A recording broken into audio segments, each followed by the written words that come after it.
Hey there, everybody. Welcome to another edition of What's Hot with Sea Tranquility. I'm your host, Pete Pardo. Today is Monday, the 19th of November.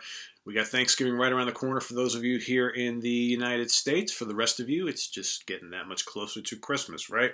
Well, we've got a fairly short show here today. Got a handful of new releases wanted to run by you. I'm going to skip over Forgotten Favorites for this particular episode because we do have some stuff I do want to talk to you about as far as new releases go. So we may just do a whole Forgotten Favorites episode coming up later this week. I haven't done that in a while, actually. So we're going to skip Forgotten Favorites for today only, and dive into some new stuff. So I got some pretty notable like prog and progressive metal things here, and some hard rock stuff as well. All sorts of good stuff. So let's kick it all off with the latest from Germany's progressive metal veterans, Tomorrow's Eve. It is titled The Mirror of Creation 3 Project Icarus. That's it right there. This is the first album in 10 years from these guys. You know, it's funny. When I first heard that they were getting ready to release a new album, I had forgotten that it's been so long since these guys came out with something. And it's dynamite. Well worth the wait. I really like these guys. Very, very talented band that just doesn't get enough mention when you talk about like the cream of the crop of the current international progressive metal scene. You know, of course they got their influences. A little bit of Dream Theater, a little bit of Symphony X, maybe a little bit of Queensryche. If you love Seventh Wonder, you'll love these guys. Really good vocals, incredible musicianship. So speaking of Symphony X, so Michael Lapond, the bass player from Symphony X, plays bass on this. And John Macaluso, drummer extraordinaire, plays drummers on this. So whether these guys are sticking around or not, or whether they just came in to help out with the album, I don't really know. But it's a dynamite album, of course, a concept album. Great soaring vocals, vocal harmonies, killer musicianship, heavy riffs. It's proggy, it's plenty metallic. I dig it a lot. And in fact, let's keep that in mind because the next one and the Seventh Wonder album kind of make up this triumvirate of incredible prog metal albums that have been released in the recent weeks that I think might just be the three best that we've seen this year, or among the top, all right? Next one is Haken, Vector, UK's progressive metal, progressive rock darlings. Haken from the UK. This is their fifth album, Vector. Another great one. You know, they, of course, are on Inside Out. Melodic, plenty heavy. There's like a little bit of like kind of like electronic and ambient thing going on in this album too, which they hinted on their last album. Great vocals, kick-ass, heavy riffing going on here. Of course, some jaw-dropping musical passages because these guys are so good at that. You know, the most of the band took part in Mike Portnoy's Shattered Fortress tour, where he was revisiting all those songs, all those kind of like addiction songs that he wrote that appeared on so many Dream Theater albums. And what they did was they went out and Portnoy assembled most of the guys from Haken to go out and do a tour and kind of put all those tunes together live for the first time ever. Pretty cool. I didn't get a chance to see it, though. I've seen clips.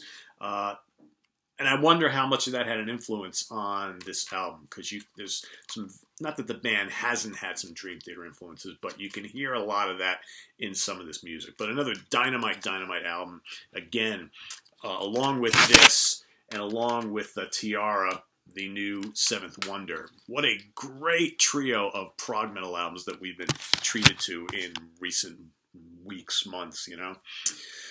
So from there, we're going to jump back to the U.S., to Tennessee, to a band that's been around now, since the very early 90s, thrilling us with their brand of classic-sounding progressive rock. Of course, I'm talking about Glass Hammer, I can never pronounce this right. Let's see if I can get it right here. Chronomenaut, okay? Kind of a loose sequel to their album from 2000 called Chronometry. That one told the story about this kid named Tom who was a big prog fan, and he thought that aliens from another world were visiting him through the music of his heroes, through the lyrics. Well, now take that concept, 15, 20 years later, and Tom is still around. He's now an adult.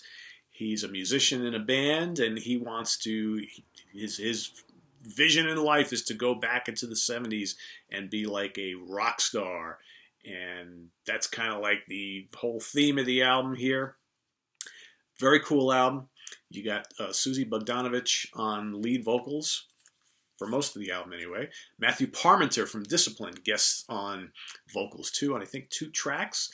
There's a couple other guest vocalists that help out too. There's some guest musicians. Most notably, there's a horn section on a couple tunes here, which is pretty neat. Kind of gives some of the songs a kind of like Yes meets vintage Chicago flavor, which I kind of really like. But again, another really strong Glass Hammer album, full of melody, full of challenging instrumental passages when needed, symphonic in spots, like I said, jazzy and other. A really fun album.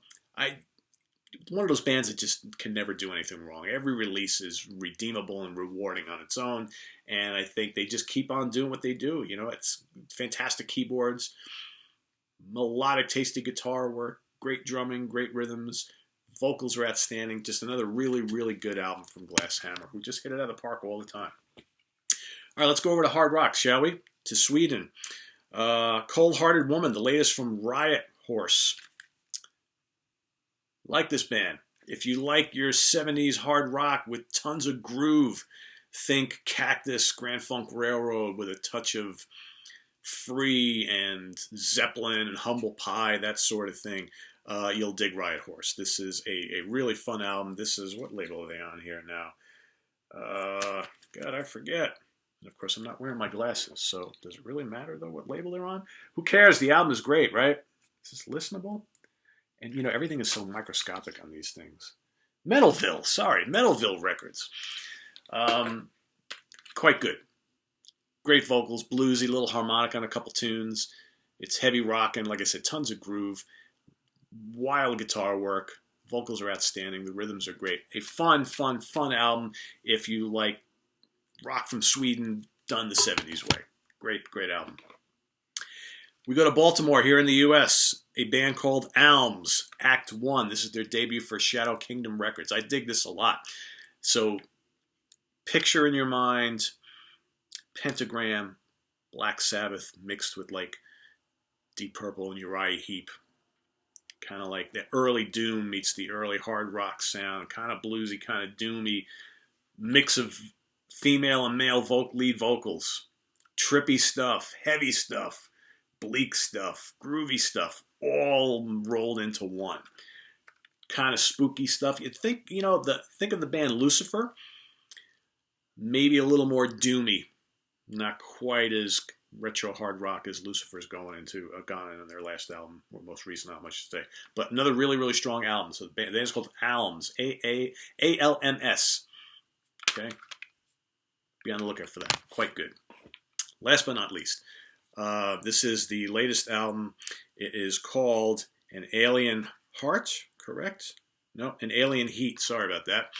From Spirits Burning with Michael Moorcock. Michael Moorcock, of course, is the author extraordinaire of a lot of great science fiction and fantasy books over the years. He, of course, has done plenty of work with Hawkwind over the years. Spirits Burning is a band that he's worked with as well. And we've got Albert Bouchard, ex of Blue Oyster Cult, helps out here. Got a couple guys. Richie Castellano from Blue Oyster Cult is on here. Donald, Buck Dharma, Roser, of course, guitar player and singer extraordinaire, founding member of Blue Oyster Cult. He's here as well on one track. Joe Bouchard also, I believe, appears on a track. You got a bunch of guys, ex and former and current members of Hawkwind and all sorts of people showing up on here. It's kind of like this like sci-fi fantasy concept album, blah, blah, blah, blah, blah, written by Bouchard. You know, images, you think, okay, Albert Bouchard writing another concept album. Is it anything as successful as the old BOC album Imaginos back in the 80s? Well, hate to tell you, no. I found this album pretty much a bore. I think with all these guest stars that they had on here, this would be a little more exciting. Other than like the kickoff track, which is on here, which Buck sings, which you hear it and you're like, oh my God, it sounds like vintage Blue Oyster Cult's pretty good tune too. I found the majority of this album just really laid back and just not really going anywhere. I found most of the lead vocals, which are done by Bouchard and a couple other people. Moorcock does a lot of backing vocals. I just found the really uninspiring not very good vocals, guys. And the only really songs that, other than that first track that Buck Dharma's on, the only real songs I kind of liked on here were a few tracks that kind of went into like a space rock, almost like a Hawkwind type of direction. I thought those were pretty cool. But again, there just was nothing to get really excited about Hanwar. With this huge list of guest stars, you would have thought that this would have been more interesting than it is. And I guess maybe to sit and just read the storyline probably is more interesting than the music that they attached to it. So I don't know. I really didn't like this much. Sorry, I wanted to. I looked at everybody involved and like, how can this not be good? But it really isn't that good. So anyway, that's what we got for today, guys. We're going to have another couple shows coming up. We got a lot of new stuff to talk about, so be on the lookout later today for more. Visit us on the web at www.seatranquility.org. We're on Facebook. We're on Twitter. Of course, we're here on the mighty YouTube. So we'll see you again real soon, guys. Take care. Bye.